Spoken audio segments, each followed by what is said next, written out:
pa ng government natin, mababa yung gaya nila. Kaya sila na lang po nagbibinta talaga. Mas okay pa daw yung gano'n. Kukunin ng gobyerno.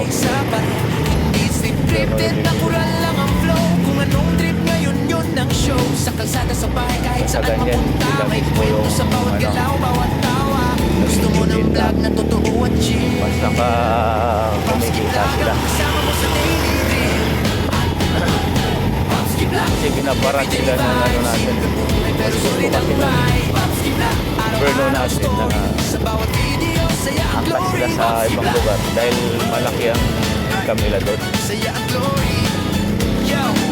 Ganon katindi yung natin gobyerno guys.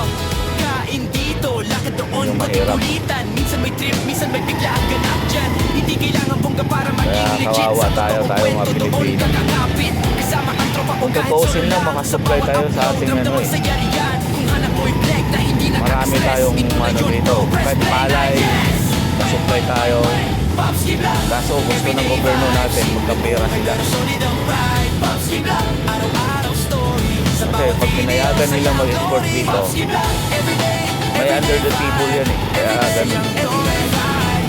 Kaya ganun katindi yung Pilipino. Kaya kawawa lang talaga tayong ibang mga mahihirap lang. Diba? Okay lang guys, talagang lang tayo.